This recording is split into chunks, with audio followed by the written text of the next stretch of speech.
5 MCC भन्दा अगाडि सम्झौता भएको BRI 5 वर्षदेखि एउटा पनि सम्झौता अगाडि बढ्न नदिएर यिनले पेन्डिङमा राखेका छन्। ओलीको कार्यकाल पेन्डिङमै राखेर सकियो, शेरबहादुरले गर्ने प्रश्नै भएन हैन। त्यसैले त्यसको उनले जवाब माग्छन् र यो सबै चिज के को निम्ति हुन्छ भन्छ भने युक्रेनको घटनापछि केही देशहरूसँगको सम्बन्ध पुनर्विचार गर्नुपर्ने एउटा बाध्यता उनीहरूको अगाडि आइसकेको छ।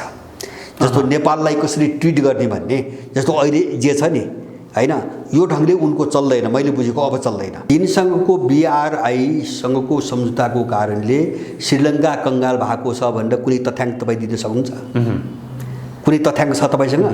तर मैले होइन, तथ्याङ्क नभइकन मैले यो उनको स्याल हुँ हो क्या। श्रीलङ्काले चीनलाई ऋण तिर्न नसक्दा एउटा बन्दरगाह नै दिनु परेको छ नि। होइन होइन, यो पनि गलत झुट हो। चीन श्रीलङ्काको सबभन्दा ठुलो ऋणी चीन नै होइन, तपाईँ तथ्याङ्क हेर्नुहोस् न। चीनभन्दा ठुलो ऋणी चाहिँ तपाईँको जापान छ, चीनभन्दा ठुलो ऋणी अमेरिका छ। श्रीलङ्कामा अहिले जति ऋण भन्छन् नि, चिनियाहरूको टोटल जति ऋण छ नि त्यसको चाहिँ तपाईँको 12-15% भन्दा माथि चिनिया ऋण छैन। यो पश्चिमाहरूले फलाएको प्रोपोगन्डा हो, यो सबै इन्डियनहरूले फलाएको प्रोपोगन्डा। हामी तथ्यमै नगरी बोलिरहेको छौँ क्या। तर श्रीलङ्काले आफ्नो भूमिमा चिनिया बन्दरगाह किन निर्माण गर्न त्यो उसको आवश्यकता होइन, उसको आवश्यकता भन्ने कुरा अलिकता त्यसले चाहिँ आशंका जन्माएको छ के। कसलाई नयाँ आशंका यस्तो को अमेरिकनलाई दिन्छ त? अमेरिकनलाई दिए के राम्रो हुन्थ्यो, इन्डियनलाई दिए राम्रो हुन्थ्यो। उसले आफ्नो फाइदा चीनलाई नै पोर्ट चाहिँ दिँदाखेरि 79 वर्षको लिजमा न हो, त्यो चीनले किनेको त होइन हैन। जस्तो त्यसो भए यहाँका यिनले किन दिने? त्यसो दिँदैमा बिग्रिन्छ भने जस्तो यहाँ पनि त विदेशलाई ठेक्का त दिएछन् नि, यहाँ विभिन्न प्रोजेक्टहरू यी हाइड्रो कम्पनीको सारा विदेशलाई दिएका छन्, किन दिने? त्यो दिँदैमा बिग्रियो, चीनलाई दिएर बिग्रिने भन्ने कुरा उनको प्रोपोगन्डा हो। हामीले हेर्ने के हो भन्छ भने अब वास्तविक तथ्याङ्कले के भन्छ हामीले त्यहाँ हेर्नु। मैले हेरेँ तपाईँले भनेको डेप्ट के अरे चाहिँ ट्र्याप भन्ने यिनले ठुलो विश्वव्यापी प्रचार गरिरहेछन् हैन। यदि यस्तो हो भने मान्नुहोस् न, मान्छेको पागल हो, यिनी मात्रै दिमाग भएका हुन्, संसारको मान्छे पागल हो हैन। किन दिन प्रतिदिन सबै देशहरू BRIसँग जोडिरहेछ? चीन त चाहिँ उत्तर के अरे संयुक्त राज्य अमेरिकाको चाहिँ आँगनमै पुगिसक्यो नि। निकारागुआले हस्ताक्षर गर्यो, पनामाले गर्यो हैन, उहाँ चाहिँ ल्याटिन अमेरिकामा अर्जेन्टिनाले गर्यो, अब चिलीले गर्दैछ, साल्भाडोरले गर्दैछ। भनेपछि यिनले डेप्ट ट्र्यापको जो कथा जति बगबगाउँदैछन् नि, अनि विश्वका सबै देशहरू झन् त्यो नेटवर्कमा किन जोडिन्छन्? फाइदा देखेर हो, मूर्ख त होइन नि त। हामी मात्रै जाने बुझेका छौँ भनेर दुनियाँलाई मूर्ख ठान्न त भएन। भनेपछि यो प्रोपोगन्डा विरोधीहरूले गर्छ हैन। तपाईँ हामी जाने कहाँ हो भन्छ भने हामी जाने कहाँ हो भन्छ भने हामी जे कुरा बोल्छौँ नि त्यो तथ्याङ्कमा छ कि छैन भनी जानु पर्यो क्या।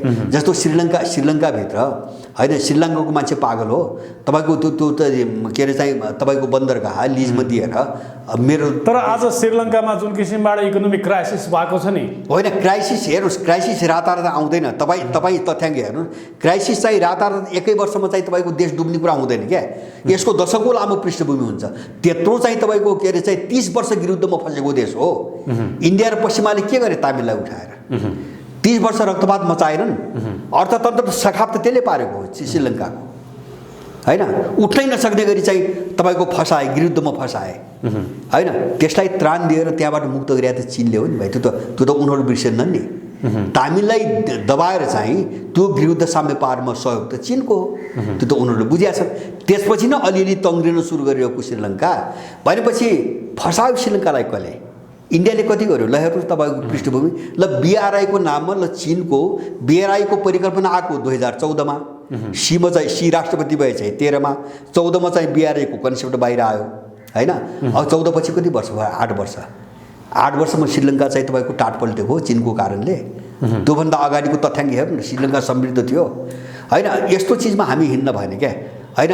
हो भने त्यही अनुसार बहस गरौँ। त्यसले हानि गर्छ। श्रीलङ्का गृहयुद्धमा फँसेको थियो। गृहयुद्धबाट निस्किने बित्तिकै उसले संसारका अधिकतम राष्ट्रहरूबाट लोन लियो र उसले विकास निर्माणका कुराहरूमा खर्च गर्यो। रोड बनायो, सडक बनायो, पुल बनायो, उसको लोन सबै कुरा बनाइसके पछाडि अहिले तिर्ने क्षमता भएन, त्यो कारणले गर्दा फँस्यो। त्यो पनि गलत हो। जस्तो सुन्नुहोस्, तिर्ने जस्तो उसका आफ्ना संस्था छन्, जस्तो ब्रिक्स छ, ब्रिक्स ब्याङ्क छ, एआइआइबी भन्ने अर्को ब्याङ्क छ होइन, यो क्षेत्रीय स्तरको ब्याङ्क छ। अब गभर्मेन्ट पनि छुट्टै चाहिँ तपाईँको ऋणदाता भयो। अनि चाहिँ तपाईँको जस्तो यहाँबाट जस्तो विश्व ब्याङ्कले जुन शर्त राख्छ, म शर्तको कुरा गर्दैछु है, विश्व ब्याङ्कले के गर्छ, एसियाली विकास ब्याङ्कले के गर्छ भन्छ भने त्यो ऋण लिए बापत, अनुदान त होइन, ऋण लिए बापत, यो ऋण लिए बापत तिम्रो पोलिसी बनाउने, यो पोलिसी बनाउने अधिकार हामीलाई हुनुपर्छ भन्छ एउटा। अर्को कुरा त्यो पैसा लगानी कहाँ गर्ने उसले फिक्स गर्छ, यहाँ हुन दिँदैन। उनीहरू एकदम गाइडेड फन्डिङ हो, उनीहरूको ऋण एकदम गाइडेड हो होइन, कहाँबाट उनलाई फाइदा हुन्छ त्यो सेक्टर नहेरिकन उनले ऋणै दिँदैन, लगानी गर्दैन होइन, त्यो छैन। चिनियाहरूको बिआरआईमा त्यो छैन। तब उनले के भने नेपाललाई के भनेका छन्, तपाईँहरूको विकासको निम्ति प्राथमिकता कहाँ हो त्यो रूपरेखा हामीलाई दिनुहोस्, उनले मागे त्यति हो। यहाँ लगानी गरेर भनेका छैनन्, यदि पैसा लगाऊ भनेका छैनन् होइन। तपाईँहरूको विकासको प्राथमिकता कहीँ छ भने त्यो लेखेर हामीले बिआरआईसँग पनि उनले 5 वर्षदेखि माग्यो त फ्रेमवर्क हो, त्यो रूपरेखा के हो, तपाईँले कुन सेक्टरमा लगानी गर्न खोज्या हो होइन। एउटा दोस्रो उनको लगानीको नीति के हो भन्छ भने पश्चिमाहरूको जस्तो पुँजी लगानी गर्ने, लुट्ने र नाफा कमाउने जाने होइन, उनको पार्टनरसिपमा छ। उनी एक्लो लगानी गर्दैनन्, त्यहाँभित्र त्यो देशलाई पनि उनीहरू सामेल गर्छन् ताकि त्यो प्रफिट त्यो देशले पनि पाओस्। किन उनको सिद्धान्त के छ भन्छ भने जब तपाईँ साहु बनेर लगानी गर्नुहुन्छ र तपाईँको लगानी लिएको मान्छे पनि जब समृद्ध हुँदैन नि, अनि विग्रह त्यहीबाट सुरु हुन्छ, झगडा। त्यस कारणले छिमेकी र आफ्ना पार्टनरहरू जसरी पनि बन्नुपर्छ भनी उनको रणनीति छ। भएन भने त्यहीँनिर अन्तर्विरोध पैदा हुन्छ, भोलि त्यही शत्रु भएर निस्कन्छ। उनले पश्चिमाहरूको हेरेका छन्। अब यिनी चाहिँ कमसेकम उनका नीति के हुन्, उनले प्रयोगमा ल्याएको चिज के हो, हामीले अलिकति अध्ययन गर्दा राम्रो हुन्छ। र उनले जस्तो अहिले अफ्रिकाकै महादेशकै कुरा हुन्छ भने संसारले जति लगानी गरेका छ चाइनाको मात्रै 40% लगानी छ। किन अफ्रिकन देशहरू त्यत्रो उत्साहित भएर किन गए होइन, फाइदा देखे। चिनिया लगानी, चिनियासँगको पार्टनरसिपमा फाइदा दिए होइन। किन ल्याटिन अमेरिकासँग फैलियो यिनको चाहिँ बेल्ट एन्ड रोडको परियोजना, त्यहाँ उनीहरूले फाइदा देखे।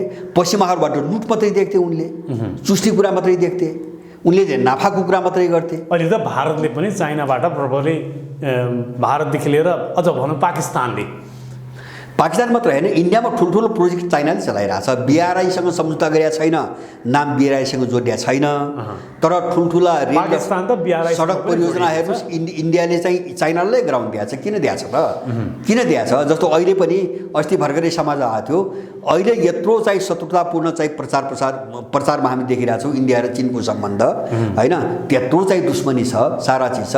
तर चाहिँ इतिहासमा 2001 मा चाहिँ 2 अरब कति बिलियन थियो है डलरमा, खरब अरबको चाहिँ थियो इन्डिया र चाइनाको व्यापार। अस्ति 1 महिना अगाडि चाहिँ त्यो चाहिँ 100 अरब पुग्यो, 1 खरब पुग्यो। 100 अरब बढेको छ इन्डियासँग होइन। किन इन्डिया मुक्त हुँदैन त, त्यो ऋणको पासो हो भने होइन। किन त्यता प्रोजेक्ट दिन्छ, उसले व्यापार बन्द किन गर्दैन होइन, चिनसँग सहकारी किन बन्द गर्दैन? अनि यो चाहिँ ऋणको पासो हो भने प्रचार पनि त्यही गर्छ, किन त्यो राजनीतिक दुश्मनी हो, त्यो राजनीतिक दुश्मनी हो, प्रचार पनि त्यही गर्न लगाउँछ मिडियामा। तर चिनसँग त्यो काम गर्न त छोड्दैन आफू, किन उसबाट त्यसलाई फाइदा छ भने यो यस्तो चाहिँ तपाईँको सबैले गरिरहेछन्। अब हामीलाई घाटा हुने काम हामी नगरौँ, हामी जस्तो हामी तथ्याङ्कमा छलफल गरौँ। जस्तो बिआरआईमा त्यस्ता शर्त छन्, हामी ऋणको पासोमा फस्छौँ भनेपछि नगरौँ होइन। त्यो कुनै पनि देशको सच्चा नागरिक त गरौँ त भन्दैन। क्लेम गर्यो, तपाईँ हिटलरको कुरा मात्रै किन गर्नुहुन्छ? अमेरिकाले दोस्रो विश्वयुद्धपछि 2 करोड मान्छे मार्यो। तपाईँ त्यो तथ्याङ्क हेर्नु भएको छ कि छैन? 2 करोड मान्छे मार्यो दोस्रो विश्वयुद्धपछि अमेरिका एक्लैले, नेटोको नाममा होइन। त्यति त हिटलरले त मारेन नि। माने अमेरिका कसरी डेमोक्रेटिक भयो होइन? ब्रिटिसहरूले यस्तो मान्छे मारे ब्रिटिस साम्राज्यकालमा, उनीहरू कसरी डेमोक्रेटिक भए? माने के चिजलाई मापदण्ड बनाइरहेको छौँ हामीले होइन। के चिजलाई मापदण्ड बनाएर, मापदण्ड त हुनु पर्यो नि त। जस्तो डेमोक्रेसीको पनि मापदण्ड त हुनु पर्यो। केलाई हो डेमोक्रेसी भनेको होइन? तपाईँले कसैका मोडेल डेमोक्रेसी होइन। जस्तो मैले भन्दै थिएँ, तपाईँले भोट हाल्नु भएको होइन यहाँ मान्छेहरूलाई, अनि तपाईँले जसलाई भोट हाल्नुभयो त्यो जितेर गएको मान्छेले तपाईँले भोट हाले अनुसारको काम गर्यो, गरेन, काम त उल्टो गर्यो। तपाईँ के गर्न सक्नुभयो त? अब हामीले निर्वाचन आउँदा जनप्रतिनिधि पठाउँछौँ, त्यो त दासहरूको हो, त्यतै हो दासहरूको। अर्को डाँगा चुन्नुहुन्छ तपाईँ, त्यही त हो। कहिले एमाले डाँगा चुन्नुभयो, कहिले काङ्ग्रेस। उनको चुनाव पद्धति के हो भने एउटा डाँका छान होइन त्यही डाकालाई तिमी मानिरहौ भन्ने चाहिँ मानिरहौ। त्यो डाकाहरूमध्ये एउटा डाका छानिराख। तपाईँ त्यो डाकालाई पठाइसकेपछि तपाईँलाई जब केही गर्ने राइट छैन भने त्यो डेमोक्रेसी होइन, त्यो गुलामी हो। हामी यही बुझिरहेका छैनौँ। यो डेमोक्रेसी हुन्थ्यो भने तपाईँले चुनेर पठाएको मान्छेमाथि तपाईँको लगाम हुन्छ कि हुँदैन? उसलाई तपाईँ त्यहाँबाट फाल्न पाउने कि नपाउने? उसमाथि तपाईँले कारबाहीको प्रक्रिया अगाडि बढाउनु पाउने कि नपाउने? जब त्यो छैन भने त्यो कसरी डेमोक्रेसी? होइन, रुसमा भ्लादिमिर पुटिन नराम्रो काम गरिरहेका छन् भने त्यहाँका जनताहरूले फाल्ने अधिकार उनीहरूलाई भएन के? किन भएन? कसरी भएन भन्नु? तर नेपालमा त पाँच नहीं, फाल्ने राइट किन भएन भन्छु क्या मैले। यही हो त, बुझाइ नै गलत यही हो। चुनाव हुन्छ तर उनीहरूको त्यो जुन किसिमबाट चुनाव हुन्छ उनीहरूको पक्षमा नतिजा आउने किसिमबाट नतिजा ल्याउनु पर्यो नि त। अरू पनि त उठ्छन् नि। पुटिनको पार्टी मात्रै त्यसै नि, उनको डुमामा चुनाव हुन्छ, उनको संसदमा डुमामा चुनाव हुन्छ। डुमाले पुटिन छान्ने हो होइन? डुमाले वाक स्वतन्त्रतादेखि लिएर हरेक कुराहरूमा होइन कसरी छैन भन्नुभयो, मैले यो बुझिनँ क्या। मिडियाहरूमा बन्देज गराइएको छ। तपाईँ बिबिसीको समाचारहरू हेर्नुहोस्। कसको? बिबिसीको समाचारहरू। अनि यिनले रसियन मिडिया ब्यान्ड गरेका छैनन्। रसियाले मात्रै किन दिने बिबिसीलाई? जस्तो यिनले रसियन सारा मिडियाहरू ब्यान्ड गर्छन् भने, जस्तो युरोप र अमेरिकामा रसियन मिडिया त सबै ब्यान्ड छ अहिले भने, रसियाले मात्रै दिनुपर्ने कारण के त? किन उनलाई दिने? जस्तो बिबिसीले के भनिरहेको छ भने रसियामा एकहोरो भ्लादिमिर पुटिनको पक्षमा मिडियाहरू वकालत गर्ने गर्छन् भनेर भनिरहेको छ। एकहोरो त्यो बिबिसीको कुरा हो। मैले हेर्छु, सब मिडिया हेर्छु, विरोधी मिडिया पनि हेर्छु रसियाका। उनीहरूले पश्चिमाको आवाज भनिरहेका छन्। होइन, पश्चिमाको आवाज मात्र होइन, त्यो अहिले चाहिँ पश्चिमा मिसनमै जो बिबिसी चाहिँ ब्रिटिस सरकारले सञ्चालन गर्ने संस्था हो। तपाईँ कसरी स्वतन्त्र मिडिया भन्दै हुन्छ? गभर्मेन्टको के अरे चाहिँ फन्डिङमा चाहिँ काम गरिरहेको मिडियालाई तपाईँ कसरी स्वतन्त्र मिडिया भनिराख्नु भएको छ? होइन, बेलायतको पोलिसी जे छ, बिबिसीको पोलिसी पनि त्यही हो। तपाईँ बिबिसीका हेर्नुहोस् त, युट्युब हेर्नुहोस् वा न्युज हेर्नुहोस् होइन। कहिले यिनले युक्रेनलाई भड्काएर यहाँसम्म ल्याउनुको निम्ति अमेरिकाले, नेटोले यो गर्यो भने बिबिसीले एउटा समाचार दिएको थाहा पाउनु भएको छ तपाईँ? मिक्स सम्झौता युक्रेनले पालना गरेन भनेर बिबिसीले समाचार दिएको सुन्नुभयो?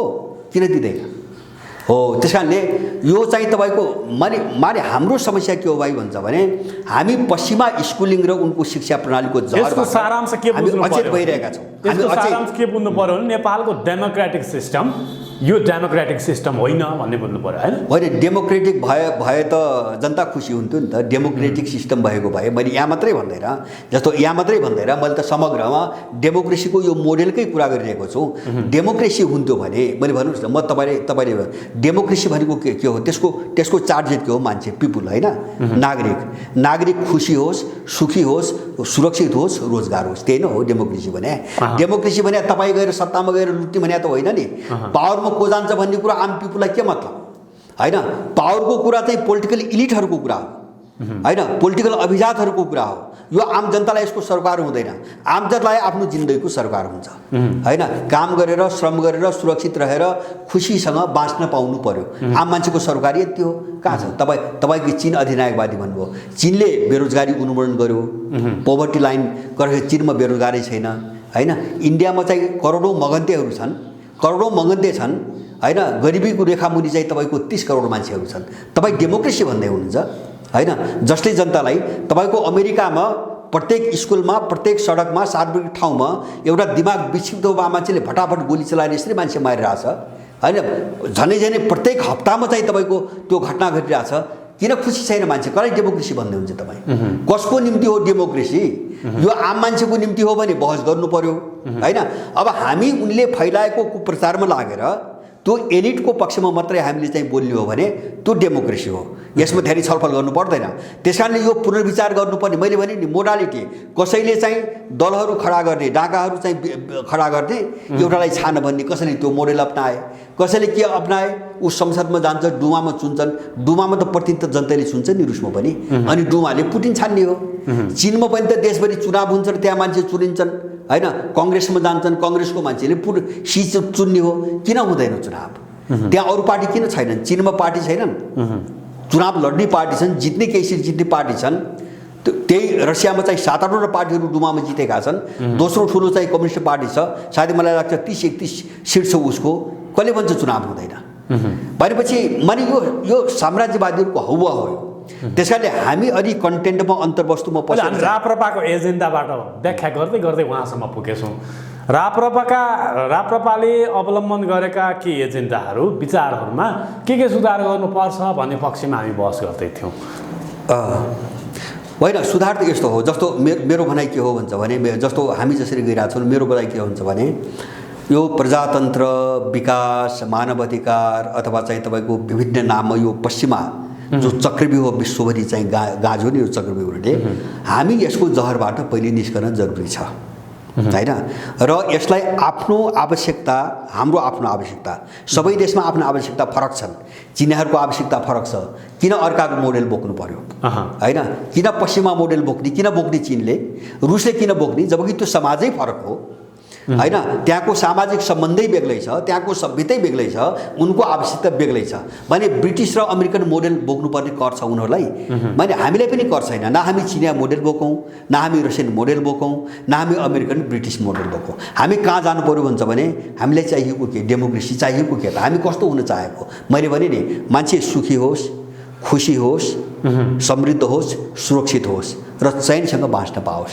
डेमोक्रेसीको सार त त्यही हो। डेमोक्रेसीको सार भनेको, डेमोक्रेसीको अन्तर्वस्तु भनेको त त्यहाँ चाहिँ दल हुन्छ कि हुन्न, दुईटा दल हुन्छ कि बहुदल हुन्छ कि एक दल कि हुन्छ कि, त्यो त मोरालिटी हो। त्यो त मोरालिटी हो, त्यो डेमोक्रेसीको त अन्तर्वस्तु होइन। त्यो त अब त्यही डेमोक्रेसीलाई कुन ढङ्गले अभ्यास गर्ने भनेर मान्छेले आफ्नो अनुकूलतामा विकास गरेका मोडेल हुन्। अब चिनिया मोडेल एउटा छ, रसियन मोडेल अर्को छ, अमेरिकन मोडेल दुईदलीय छ, ब्रिटिस मोडेल बहुदलीय छ होइन। अब जर्मनमा चाहिँ अर्कै मोडेल छ, चान्सलर मोडेल छ भने मोडेल आफ्नो हुन्छ। त्यस कारणले गर्दाखेरि अहिले चाहिँ मोडेलको होइन हाम्रो बहस, हाम्रो के भन्छ, तपाईँ हाम्रो भलाइको निम्ति हाम्रो डेमोक्रेसी के हो र तपाईँ हाम्रो समृद्धिको निम्ति हाम्रो डेभलपमेन्ट के हो, विकास के हो होइन।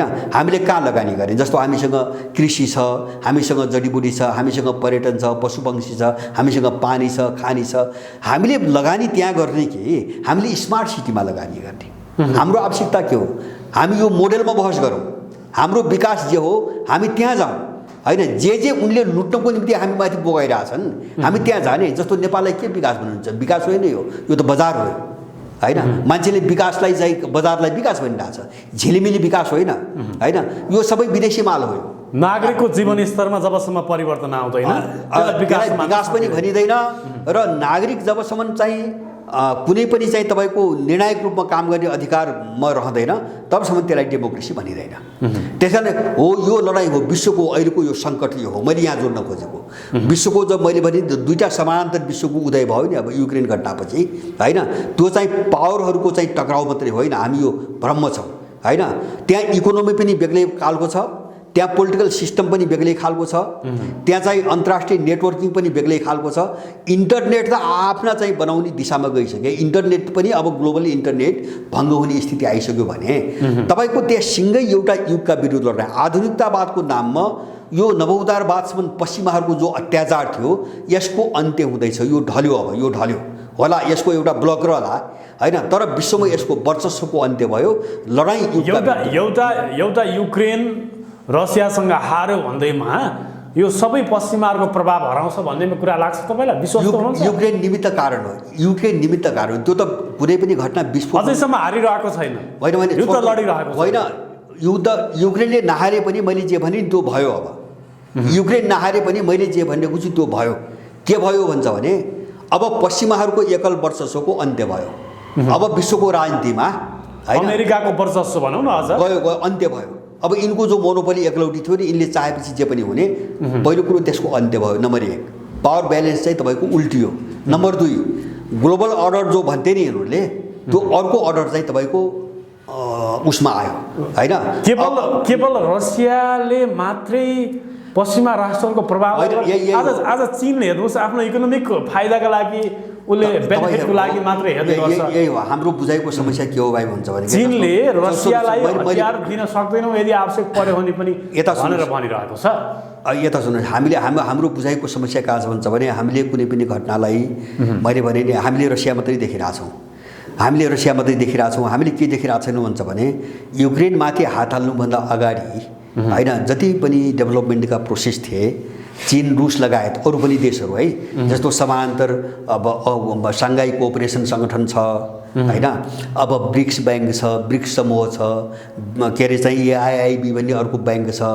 अब केही दशक झन्डै दशकदेखि एउटा समानान्तर विश्वको निर्माणको निम्ति यत्रो योजनाबद्ध पहल भइरहेछ हैन, त्यसमा यो ब्लकले काम गर्दै आछ, सारा चिज आछ र त्यो सबै हिसाब किताब गरिकन जस्तो अब इकोनोमी कस्तो बनाउने हैन, पोलिटिकल सिस्टम कस्तो बनाउने हैन, अथवा इन्टरनेट सिस्टम कस्तो बनाउने, अब टेक्नोलोजी चाहिँ कस्तो कसरी अगाडि तर सरसर्ती हेर्दा त तपाईँले भनेको कुरा पनि एक ठाउँमा रहला, तर सरसर्ती हेर्दा के देखिन्छ भने पश्चिमा राष्ट्रहरू एकातर्फ, रुस एकातर्फ र चीन एकातर्फ तीनटा ध्रुव भएको जस्तो देखिन्छ कि। मैले हो त्यो आँखाको हेराइ हो, त्यो मस्तिष्कको हेराइ होइन, त्यो आँखाको हेराइ हो।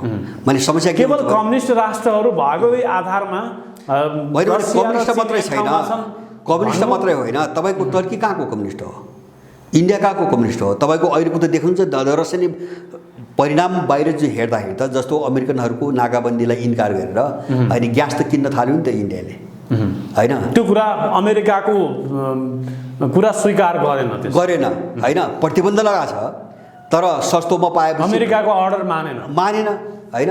तपाईँको इन्डिया त्यसमा छ, त्यहाँ त चाहिँ फेरि रुस आफै कम्युनिस्ट देश होइन, पुटिन आफै कम्युनिजमको विरोधी हुनु, उनले भनिरहेछन् अहिले रुसको यो हालत पुर्याउनुमा लेनिनको चाहिँ तपाईँको भूमिका छ भनिरहेछन्, किन उनले चाहिँ हिजो सोभियत सङ्घको पालामा गलत व्याख्या गरेर रुसको भूभागलाई चाहिँ तपाईँको एउटा स्वतन्त्र राष्ट्रको दर्जा नदिएको भए यो समस्या आउँथेन भनेर उनी बोलिरहेछन्। उनी कम्युनिस्ट विरोधी हुन्, कम्युनिस्ट पनि होइनन् हैन। त्यो मात्रै होइन, एउटा ब्रान्ड हो, चिनै होइन कम्युनिस्ट, जस्तो हामी जो शास्त्रीय रूपमा बुझ्छौँ नि हैन, यत्रो मार्केट इकोनोमी छ हैन, अरबपति छन्, खरबपति छन् भनेपछि अब त्यसरी हेरेर नाम कसले के राखेको छ त्यो आधारमा हिजो कहाँ थियो त्यो आधारमा होइन क्या हेर्ने। जस्तो अहिले चीन रसियन ब्लक भनौँ नि, अहिले सरस्वती आँखाले हेर्दा इन्डिया पनि त्यही देखियो, ब्राजिल पनि देखियो, मेक्सिको पनि देखियो। इन्डियाको त पुरानो एक किसिमको सम्बन्ध रसियासँग, हिजो इन्डिया पाकिस्तानको लडाइँ हुँदादेखि लिएर पाकिस्तानलाई अमेरिकाले सहयोग गर्थ्यो, रसियाले इन्डियालाई सहयोग गर्थ्यो, त्यो सम्बन्धको आधारमा उनीहरूले आफ्नो पुरानो सम्बन्धलाई स्थिर बनाइरहेका छन्, त्यसलाई नै अगाडि बढाइरहेका छन्। चाइना, भारत, रसिया एक ठाउँमा हुन्छन् पूर्वी राष्ट्रहरू भन्ने यो कुरा त्यति अत्युक्ति नहोला कि भन्ने होइन। यस्तो छ, अत्युक्ति यस्तो हो, अहिलेसम्म त्यही देखिया छ, मैले त पहिलेदेखि भन्दै आएको हो। अबको विभाजन पूर्व र पश्चिमै हुन्छ, यो अर्को विभाजन यहाँ हुँदैन। र मैले पहिलेदेखि अब नेपालले पश्चिमा राष्ट्रहरूलाई सपोर्ट गर्नु, युक्रेनको पक्षमा मत जाहेर गर्नु बिल्कुलै गलत थियो, कूटनीतिक गलत होइन। यस्तो हो, गलत मात्रै यिनी स्वाहा हुन्छन्, यिनको सम्पूर्ण अस्तित्व मेटिन्छ।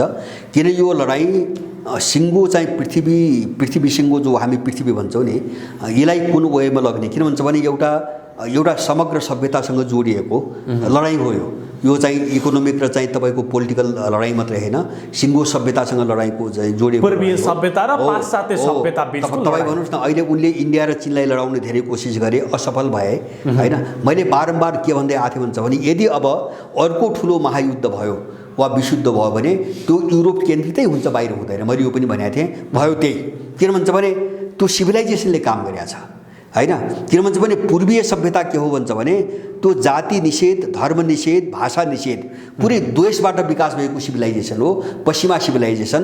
पश्चिमा राष्ट्रहरू एउटा जातिले अर्को जातिलाई समाप्त पारेर बनेका राष्ट्र हुन्, त्यही कारणले पश्चिमा राष्ट्रहरूको नाम जातिको नामबाट छ। जस्तो रुसको नाम रुसी जातिको नामबाट छ, पोल्यान्डको नाम पोलिस जातिको नामबाट छ, तर एसियाली सभ्यता त्यो होइन हैन। एसियाली सभ्यता निषेधको सभ्यता होइन, यो समन्वयको सभ्यता हो, यो मेलमिलापको कोअपरेसनको सभ्यता हो। धेरै ठुलो अन्तर छ, लडाइँ यो हो।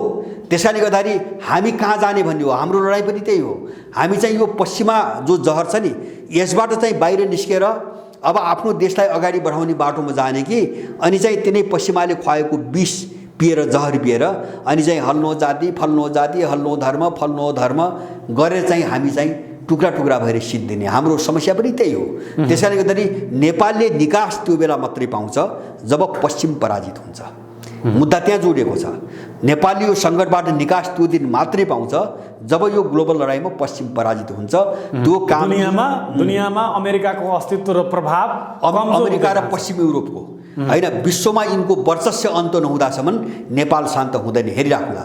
मैले 1 दशकदेखि भन्दै आएको, किन भन्छ भने नेपालको भूराजनीतिक सङ्कट भनेकै उनको रणनीतिको एउटा पार्ट हो। उनको रणनीति जस्तो साउथ चाइना सीमा ताइवान एउटा रणनीति, हङकङ दोस्रो रणनीति, उइगुर तेस्रो रणनीति, युक्रेन चौथो रणनीति, यस्तै रणनीति नेपालको एमसीसी त्यस्तै रणनीति हो त्यो। त्यसैले गर्दाखेरि उनको लडाइँ पनि तपाईँको सभ्यतैसँग जोडिएको छ। मैले बारम्बार भनेको छु, जस्तो नेटो र पश्चिमी युरोप, अमेरिका र पश्चिमी युरोप, तपाईँ 1990 पछि सोभियत युनियनको विघटनपछि एकचोटि इतिहास हेर्नुहोस्, एकचोटि यिनले निशाना कहाँ बनाएको छन्? आक्रमण।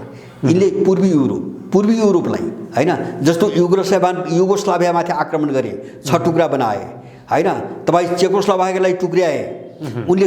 अब के अरे चाहिँ तपाईँको अनि चाहिँ पूर्वी युरोपमा नेटोको विस्तार गरे, युक्रेनलाई यहाँ ल्याए। कारण के हो? कारण के हुन्छ भने रसियालाई कमजोर बनाउने। किन? रसिया चाहिँ पश्चिमहरूको विपरीत, पश्चिमी युरोपको विपरीत स्लाभिक सभ्यताबाट विकास भएको देश हो र युगोस्लाभियाका 6वटा देशहरू जो टुक्रेर अहिले भने, हिजोको चेकोस्लोभाकिया, त्यसपछि अहिलेको Ukraine, Georgia, Latvia, Estonia, Lithuania जति नेटोमा सामेल गरे, यिनी सबै स्लाभ सभ्यताबाट विकास भएका देश हुन्। उनले त्यो सभ्यतामा विग्रह ल्याउने, त्यसलाई चाहिँ टुक्रा टुक्रा बनाउने र रसियालाई मेटाउने डिजाइन उनीहरू आएका छन्। किन उनको आक्रमण पश्चिमी युरोपका देशमाथि हुँदैन, होइन? किन पूर्वी युरोपमै उनले केन्द्रित छन् भन्दाखेरि उनले गहन ढङ्गले हेरिरहेका छन्। लडाइँ यहाँ छ, रसियनहरू त्यत्तिकै निर्मम भएका होइनन्। उनले सभ्यताको मुटुमा हानिरहेछन्, उनले कल्चरमाथि हानिरहेछन्, उनले उनको संस्कारमाथि हानिरहेछन्। त्यसैले गर्दाखेरि यो लडाइँमा बरु आफू मेटिएला, तर रसियाले छोड्दैन। किन भन्छ भने उनको मिसन सबै बुझेको छ, उसले सबै बुझेको छ।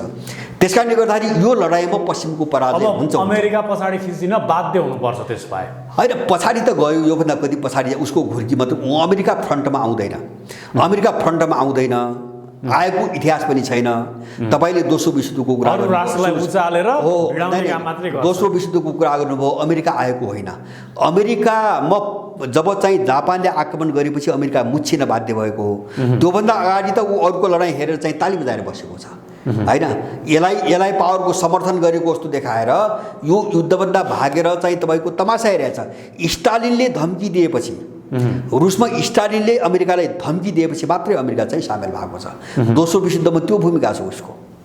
अनि सरेन्डर गरिसकेको जापानमाथि गएर अणुबममा हारे, परमाणु बममा हानेको छ भनेपछि अमेरिका फ्रन्टमा कुनै पनि ठुलो शक्तिसँग अमेरिका फ्रन्टमा गएर लडेको एउटा पनि इतिहास। युद्ध लड्दा लड्दा कमजोर भएको राष्ट्रमाथि गएर कमजोर साना, जस्तो उसले इराकमा गर्छ, अफगानिस्तान गर्छ, लिबिया गर्छ, जसले थ्याक्नै सक्दैनन् त्यहाँ गर्छ। तर उसले पावरहरूमाथि गरोस् त, चीनमाथि आक्रमण गरोस् न, होइन? रसियाले त देखाइ नै। अब भारतमाथिको प्रभाव नै कमजोर भयो भनेर अहिले होइन, कमजोर होइन। इन्डिया यस्तो हो, इन्डिया चाहिँ अब होला केही समयसम्म यस्तै इन्डियाले दोग्लो नीति लिएला, पश्चिमासँग चाहिँ हुने, क्वाडमा बस्ने, अनि चाहिँ रसियासँग पनि सम्बन्ध राख्ने जेला। तर उसको यो धेरै दिन चल्दैन, उसको यो धेरै दिन चल्दैन। यो जति बढ्दै जान्छ नि, उसको केही समयपछि यो सबै भङ्ग हुन्छ। इन्डियाले कि रसिया, चाइना कि अमेरिका होइन, अर्को बाटो तपाईँ हामीलाई पनि छैन। मैले बारम्बार भनेको छु, मैले बारम्बार त्यो बाटो किन छैन भन्छ भने, जस्तो अहिलेको जमानामा असंलग्न आन्दोलन अब जन्मिँदैन, होइन? हिजो जो जन्मियो नि, त्यो असंलग्न आन्दोलन जन्मिने कुनै पनि चाहिँ तपाईँको आधार अहिले विश्वमा छैन। किनभने असंलग्न आन्दोलन जन्माएको त जवाहरलाल नेहरूले होइन, नेहरू व्यक्तिमा नजानुहोस् न, त्यो एउटा भौतिक परिस्थितिले जन्मायो क्या। त्यो परिस्थिति के हुन्छ भने त्यो बेलाको सबै देशको इकोनोमी आत्मनिर्भर इकोनोमी थियो, होइन? जस्तो अहिलेको जस्तो अन्तर्निर्भर र परनिर्भर इकोनोमी थिएन। त यो नवउदारवादको जो नारा आयो नि 80को दशकपछि, अनि इकोनोमिक मोडेल कहाँ गयो भन्छ भने ठ्याक्कै पुँजी सञ्चय गर्ने, पैसा कलेक्सन गर्ने मोडेलमा गयो। अब जुन चिजको उत्पादनबाट अधिकतम पैसा आउँछ मान्छेले त्यो मात्रै उत्पादन गर्यो। जहाँ चाहिँ नाफा हुँदैन वा घाटा हुन्छ त्यो छोडिदियो, होइन? जस्तो चीन चाहिँ म्यानुफ्याक्चरिङमा संसारमा सबभन्दा अगाडि किन गयो त भन्दाखेरि त्यहाँबाट लेबर कस्ट बढी पर्छ। युरोप र अमेरिकाले म्यानुफ्याक्चरिङको काम बन्द गरे, त्यो छोड्थे। अब चीनबाट सस्तो ल्याए पनि भयो उनीहरूलाई अधिकतम नाफा हुन्छ, त्यहाँ जाने भयो। माने त्यसले गर्दाखेरि चीन पनि चाहिँ जो आफूले उत्पादन गर्दैन, जहाँ बन्द गर्यो त्यो अरूप्रति निर्भर भयो। युरोप र अमेरिकाले पनि जे उत्पादन गर्न छोडे अरूबाट किन्नुपर्ने भयो। यो समस्याबाट कुनै पनि देश अहिले मुक्त छैन। त्यसकारणले अब चाहिँ तपाईँको अब जस्तो अहिले इन्डियाको चीन अलिकता पोलाइटली भएको, इकोनोमिक कन्डिसन चीनको चाहिँ हाइली भएको पनि नव उदारवादमा गएपछि नै हो। हो बजार अर्थतन्त्रको बाटो लिएपछि हो, तर चाहिँ उनको धेरै सन्तुलित छ होइन। उनको कस्तो छ भन्छ भने पश्चिमाहरू जस्तो उदारवादको प्रयोग पनि पश्चिमाहरूको मार्काको छैन। उनले बजारभित्र हात हाले मात्र त्यति कुरा हो, तर आफ्नो देशभित्र आफ्नो चाहिँ अर्थतन्त्रलाई उनले चाहिँ मेन्टेन गरेका छन्। उनले अराजक बन्न दिएका छैनन् होइन, मेन्टेन गरेका छन्। जस्तो चाहिँ यो केही समय सायद 8-9 महिना भयो चीनको एउटा निर्णय बाहिर आएको थियो, उनले जो अधिकतम सम्पत्ति कमाएर जो चाहिँ अरबपति खरबपति भए उनको निश्चित पर्सेन्ट राज्य कोषमा जम्मा गर्नुपर्ने एउटा डिसिजन गरेका छ। किन यो छाडा पुँजीपति बन्न नदिने उसको रणनीति छ। त्यसले चाहिँ पब्लिक सेक्टरबाट चाहिँ राज्यलाई कटाउँछ, त्यो खतराबाट उनीहरू सचेत छन् होइन। जो पब्लिक सेक्टर हो त्यसबाट चाहिँ तपाईँको सम्पत्तिको पर्सलाई अलग हुन नदिने र त्यो चाहिँ पब्लिक सेक्टरमा त्यो लगानी गरिराख्नुको निम्ति जसले चाहिँ अधिकतम पैसा कमाउँछ त्यसले चाहिँ अब निश्चित पर्सेन्ट चाहिँ राज्य कोषमा बुझाउनु पर्छ र त्यो चाहिँ सार्वजनिक चाहिँ हितको निम्ति त्यो लगानी गर्ने भनेर उनले निर्णय गरिसकेका छन्। त्यो पश्चिममा त छैन होइन। जस्तो पश्चिममा बेरोजगारी हुने कारण त्यो उनले त धनीबाट पनि पैसा असुलेर त्यो बेरोजगारी अन्त्यको निम्ति त्यो योजनामा लगाइरहेका छन्। धेरै ठुलो अन्तर छ। त्यस कारणले अहिलेको लडाइँ के हो यो समग्र मञ्च भने भन्छ नि सामान्य भाषामा न्यारेटिभको लडाइँ, शास्त्रको लडाइँ, आख्यानको लडाइँ होइन, अथवा थटको लडाइँ, विचारधाराको लडाइँ हो होइन। जसभित्र चाहिँ पोलिटिक्स पनि छ, अर्थतन्त्र पनि छ, त्यहाँ सभ्यता पनि छ, त्यहाँ संस्कार पनि छ, सारा चिज छ। यो लडाइँ भएको हुनाले हामी चाहिँ तपाईँको कसरी चाहिँ यो चिजलाई बुझ्ने भन्ने हाम्रो समस्या हो। त्यस कारण यहाँ अहिले पश्चिमा गीत गाएर एक त हाम्रो देश गिजोलले तिनै दुष्टहरू हुन् होइन। त्यो कोणबाट हेर्दाखेरि हाम्रो देशलाई यस्तो बनाउने त्यही अमेरिकन इन्डियन पनि मतियार भयो, त्यही युरोपियन हो मेन डिजाइन बनाउने। हाम्रै कोणबाट हेर्दाखेरि पनि तिनी हाम्रा दुष्ट शक्तिहरू हुन्। तपाईँ यसो भन्नुहुन्छ अब देशमा यस्ता किसिमका नेताहरू छन्, युवा नेताहरू बनिनेहरू, प्रखर वक्ताहरू बनिनेहरू, जोस र जाँगर जुनुन भएका व्यक्तिहरू बनिनेहरू, उनीहरूले अमेरिकाबाट चाहिँ 55 अर्ब ल्याउनुपर्छ, भारतबाट 80 अर्ब ल्याउनुपर्छ, चीनबाट 70 अर्ब ल्याएर देशको विकास गर्नुपर्छ भन्नेहरू पनि छन्। होइन, उनको स्कुलिङ त भिखारी स्कुलिङ हो, त्यही पढाएको छ। गगन थापाले त्यो किसिमको अभिव्यक्ति दिएको त संसदमा अभिव्यक्ति दिएको त पश्चिमा शिक्षाबाट विस्तृत मान्छे भनेकै भिखारी हो, उसको दिमागी भिखारी हुन्छ र उसले जस्तो यहाँ छ नि तिनी इकोनोमिस्ट भन्ने मान्छे देख्नु। गगन थापा भिखारी हो त्यसै आजको दिनमा। होइन, गगन थापा मात्रै तपाईँ कुरो नगर्नुहोस्। यहाँ चाहिँ स्कुल अफ थटबाट जो आए एउटा प्रोफेसरको कुरा गर्नुहोस्, उनी भिखारी हुन्। किन भिखारी हुन् भन्छ भने सबैका मुखबाट तपाईँ के सुन्नुहुन्छ, विदेशी ऋण र अनुदान बन्द भयो भने देश डुब्छ, देश बर्बाद हुन्छ भने उनको मन्त्र त्यही छ। किन त्यही पढाएको छ उसले, उसको दिमागै उसले भोट दिएको छ होइन। यथार्थ के हो भन्छ भने विदेशी ऋण र अनुदानले कुनै पनि देश पार लागेको इतिहास छैन, कुनै पनि देश बनेन जबसम्म आफ्नो स्रोत साधन प्रयोग गरेन नि। आफ्नो खुट्टामा नभएको देश संसारमा कहिले पनि सम्पन्न भएको छैन होइन। हामी तथ्य त हेर्नु पर्यो नि। तर तथ्यले के पनि भन्छ भने अमेरिका सबैभन्दा ऋण धेरै लिने राष्ट्रमध्ये, दुनियाँका राष्ट्रहरूमध्ये सबैभन्दा धेरै ऋण लिने अमेरिका पर्छ नि। चाइना उस्तै अग्रपङ्क्तिमा छ ऋण लिने होइन। सबभन्दा ठुलो ऋणी अमेरिकै हो अहिले। त्यो बाहिर देख्दाखेरि हो, तपाईँले ठिक भन्नुभयो। जस्तो बाहिर देख्दाखेरि जस्तो जिडिपी भनेको उनले सामान्य हेर्ने जिडिपी हो, टोटल देशमा त्यो वस्तु कति उत्पादन हुन्छ त्यसको मूल्य पैसामा कन्भर्ट गर्दाखेरि जति आउँछ त्यसलाई जिडिपी भन्छ। जिडिपी उत्पादनमा अमेरिका सबभन्दा ठुलो आकार देखिन्छ, तर ऊ संसारको सबभन्दा ठुलो ऋणी देश हो। त्यो पनि चीन सबभन्दा ठुलो साउ हो, उसको चीन चाहिँ सबभन्दा ठुलो साउ हो। त्यसपछि तपाईँको जापान छ, सायद जापान छ दोस्रोमा। भनेपछि अब ऊ पनि एउटा चाहिँ धर्मको अवस्थाबाट गुज्रिरहेछ। मैले भने यो युद्ध ऊ किन हात हाल्न सक्दैन त भन्छ भने यो सबै वारपार भयो भने त भोलि त डुब्छ, उसको त डुब्छ। जो ऋण छ नि त्यो सबै आफ्नो प्रभाव र प्रभुत्व दुनियाँमा कम हुँदै गयो भने अमेरिकाको ऊ कमजोर यो स्थितिमा चाहिँ डुब्न सक्छ भन्नुभयो होइन। त्यो मात्र होइन, जस्तो यो युद्ध भड्कियो, अलिकति फैलिँदै गयो, किताबन्दी कठोर भयो, जस्तो अब चीनपट्टि खुलेर चाहिँ अब तपाईँको देख्यो भने जस्तो उनीहरूले ऋण लिँदा उसको इकोनोमिक कन्डिसन डुब्न सक्छ भन्नुभयो हो होइन। डिपोजिट जफत गरे तपाईँ के गर्नुहुन्छ? डिपोजिट जफत गरिदिए त डुबेन होइन। जस्तो खरबौँको ऋण छ होइन, त्यस बाबत जो धरोटी राखिन्छन् नि त्यो धरोटी जफत भयो भने त गयो होइन। अथवा चाहिँ व्यापारिक सम्बन्ध सबै उ गऱ्यो भने त अमेरिका त थ्याक्ने हालतमा त छैन। अमेरिका त कसरी टेक्न खोज्छ भन्छ भने यस्तै ऊ चाहिँ आफ्नो गरेर चाहिँ तपाईँ उक्सिने बाटोमा छैन। अरूलाई आक्रमण गर्ने लुट्ने, जस्तो खाडीमा आक्रमण गर्यो नि, सबै तेल लुट्नको निम्ति गर्यो। खाडीको प्रत्येकमा दुईटा राष्ट्र भिडाइने र हतियार बेच्ने, एउटा हतियार बेच्ने, अरू स्रोत साधन लुट्ने होइन। जस्तो खाडी पुरी क्षेत्रभित्र अहिले 80% तेल चुस्ने कम्पनीहरू अमेरिकन कम्पनी छन्। त्यतिको निम्ति आक्रमण गर्यो। जस्तो सिरिया र लिबियामाथि किन आक्रमण गर्यो? सिरिया र लिबियाले युरोपसँगको तेल कारोबार सुनमा गर्ने अथवा युरोमा गर्ने, डलरमा नगर्ने भन्ने जब निर्णय गरे नि, हो त्यो निर्णय बापत उसले सिरिया र चाहिँ लिबियामाथि आक्रमण गरेको छ। अरू कुनै कारण छैन त्यसको पछाडि। हो ऊ त्यसरी चाहिँ तपाईँको अलिकति लुटलाट पारेर पैसा कलेक्सन गर्ने, हतियार बेच्ने, मान्छेलाई भिडाउन हतियार बेच्ने गर्दै आएको। तर यो सबैले बुझाएको छ अब यो धन्दा उसको चल्दैन, यो धन्दा अब चल्दैन। किन केही वर्ष यता उसको हतियार बजारमा मोनोपोली पनि धेरै घटिसकेको छ। जस्तो हुँदा अब रसिया त थिँदै थियो, अब चीन चाहिँ तेस्रो ठुलो चाहिँ हतियार निर्माता भएर आयो। हुँदा अब त इन्डिया पनि बेच्न थाल्यो। अब फ्रान्स छँदैछ, इन्डियाले पनि बेच्न थाल्यो भनेपछि अमेरिकाको त्यो उद्योग पनि अब चल्दैन। एउटा बोइङ थियो, बोइङ पनि पोहोरदेखि धराशायी भयो। अब ऊ युद्ध भिडाएर कसरी चाहिँ भएको हतियार बेच्न सकिन्छ भन्ने एउटै उपायमा छ। त्यो सबैले बुझेका छन्। त्यो तपाईँ रसियन र चाइनिज मात्र होइन, त्यो जर्मनी र चाहिँ फ्रान्सले पनि बुझेका छन्। त्यो बाँकी विश्वले पनि बुझेको छ। उसको त्यो धन्दा पनि अब चल्ने सम्भावना मैले देख्दैन। त्यस कारण लडाइँ यो हो। अब लडाइँ कहाँ केन्द्रित छ विश्वको, त्यहाँ नै जानु पऱ्यो हामी। बाहिर रूपमा बहकेर चाहिँ युक्रेनमाथि रुसले आक्रमण गर्यो भनेर यो स्यालुङ्गिया मात्रै, रुसले गर्यो त गर्यो, के कारणले गर्यो होइन? त्यो कारण त हेर्नु पऱ्यो नि। त्यसको आधारमा लेखाजोखा गर्नु पऱ्यो। अब युक्रेनमाथि आक्रमण नगरे भए के हुन्थ्यो? युक्रेन जस्तो छ त्यस्तो रुस हुन्थ्यो होइन? किन युक्रेनी भूमिबाट रुसमाथि एट्याक हुन्थ्यो होइन? लडाइँ त त्यहाँ नै जोडिया छ।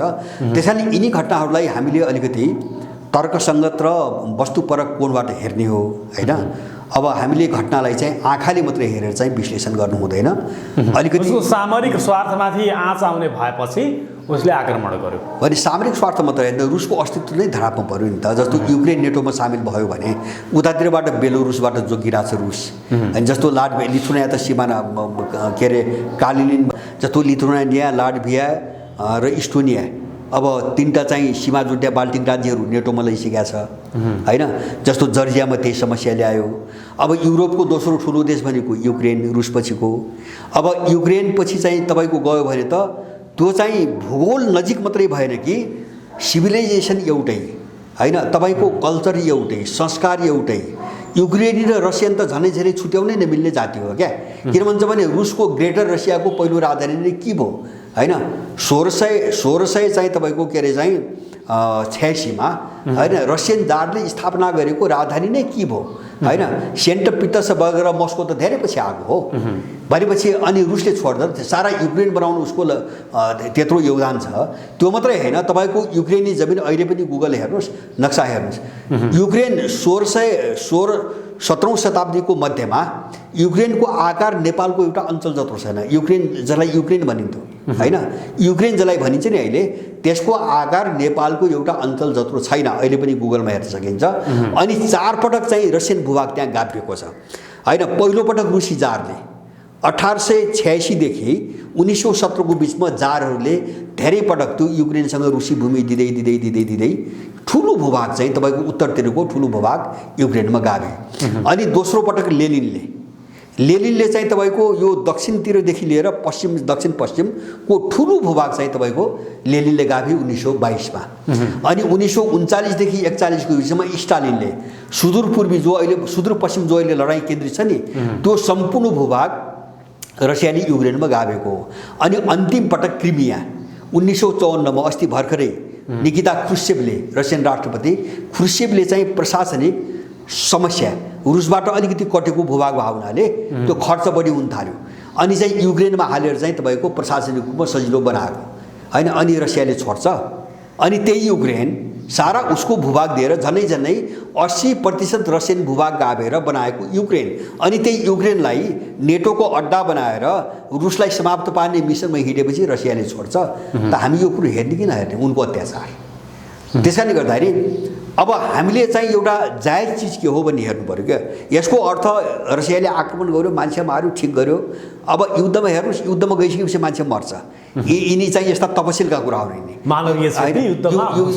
युद्धमा त मही खान त गइन्न नि, युद्धमा नै मही खाने ठाउँ हो। युद्धमा गए त युक्रेनले पनि मार्छ, रसियाले पनि मार्छ। होइन, यो कोही बहसको मुद्दा होइन क्या यो। अब बहसको मुद्दा के हुन्छ भने यसको कारण के हो, यसको कारण के हो र यसको रिजल्ट के निस्किन्छ, बस त्यति मात्रै हो। होइन, तपाईँको पात्रको कुरा हुँदैन। जस्तो माओवादी युद्धका कुराहरू छन् नि, केही माओवादी अबुजहरू भन्छन् नि, यत्रो बलिदान गर्यो, अपमान गर्न मिल्छ भन्छ। तिनको बलिदानको हिसाब हुन्छ, कति मान्छे मऱ्यो भने हिसाब हुन्छ। उनको युद्धले देशमा परिणाम के दियो हेर्ने त्यो। उनको लिडरसिपले के गर्यो, होइन, के खेल खेल्यो र समग्र उनको युद्धले देशलाई के दियो, कहाँ पुर्यायो हेर्ने त त्यो हो नि।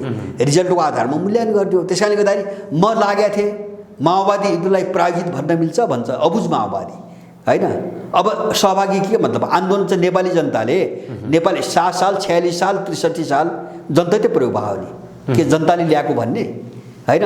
7 सालमा पनि त जनतै उठेको हो। होइन, तपाईँको काङ्ग्रेसलाई जिताउँदाखेरि पनि जनताले भोट हाल्छ, एमालेलाई जिताउँदाखेरि जनताले हाल्छ, माओवादी जिताउँदाखेरि जनताले हाल्छ। प्रयोग हुन्छ होइन, त्यसको सिङ्गो डेभलपमेन्टको प्रक्रियामा हिसाब हुँदैन। हिसाब लिडरसिप के हो र त्यसबाट निस्कने नतिजा के हो, हिसाब मूल्याङ्कन यहाँबाट मात्रै हुन्छ। त्यस कारणले हामीले कारण र त्यसको परिणाम नहेरिकन कुनै घटनाका बारेमा धारणा बनाउनु हुँदैन। मेरो चाहिँ आफ्नो स्पष्ट हुन्छ। अब हामी कार्यक्रमको अन्त्यतर्फ पनि छौँ। लामो समय संवाद गरियो। अब अन्त्यमा तपाईँलाई हेर्ने दर्शक महानुभावहरूलाई के भन्न चाहनुहुन्छ? मैले एउटै हो, जस्तो मैले भनेको छु, जस्तो देशको स्थिति एकदम भयावह छ। अब मैले भने नि आँखाले एउटा चिज देखिन्छ, तर हामी आँखाले देख्ने मान्छे मात्रै नबनौँ। होइन, हामीले अलि मस्तिष्कले पनि हेर्ने कोसिस गरौँ, किन मस्तिष्कले धेरै कुराहरू अहिले देखिँदैन बाहिर जो आँखाले देख्छ। त्यस कारणले नेपाल यदि चाहिँ अहिले विश्वको जो परिस्थिति छ, यो मान्नुहोस् एकछिन पश्चिमाहरूको पक्षमा ढल्कियो भने नेपालको तस्बिर युक्रेनको रूपमा अगाडि आउँछ। यसमा मलाई कुनै पनि शङ्का छैन। त्यस कारणले अब जस्तो युक्रेनमा अहिलेको चाहिँ जस्तो अमेरिकनहरूले कहाँ पुर्याए त्यो त हामीले समाचारबाट धेरै कुरा बुझिरहेछौँ, सुनिरहेछौँ। होइन, अब उनीहरूले भित्र नेपालमा पनि त्यही गरिरहेका छन्। जस्तो अथि कार्गो जहाज आएको छ, सेनाको इन्डियन आर्मीको के अरे अमेरिकन आर्मीको कार्गो जहाज आएको छ, के सामान आउँछ, कूटनीतिक नियोगका मान्छेहरू आएको भनेर होइन उनले भन्ने त्यही हो। किन कुटनीतिक भनेपछि हेर्न पाइएन। होइन, जस्तो अमेरिकन दूतावासको सामान भनेपछि खोल्न पाइएन। अब खोल्न नपाएपछि त्यहाँ हतियार पनि आउँछ, त्यहाँ अरू चिज पनि आउँछ। होइन, अब सबै चिज आछ। अब त्यो त यो आछि छ भन्न त सकिन्न। तर उनको कार्गो विमान के आयो, कार्गो विमान ल्याउनु पर्ने कारण के हो त्यो त भन्नु पर्यो नि त। नेपाल सरकारले त्यो भन्नु पर्यो। देश यो ठाउँमा युएस एयरफोर्सको जहाज नेपालमा ल्यान्ड भयो र नेपाल त्यो जहाजभित्र के थियो भनेर नेपालले हेर्न पाउने त्यो अधिकार छैन नेपाललाई। होइन, कूटनीतिक प्रक्रिया भनेपछि त्यो लेबल लगाइसकेपछि हेर्न पाइँदैन। कूटनीतिक नियमै त्यही हो। जस्तो दूतावासको निम्ति सामान भनेपछि खोल्न पाइँदैन, हेर्न पाइँदैन। नेपाल यदि अमेरिकामा लयो भने पनि हेर्न पाउँदैन अमेरिकाले।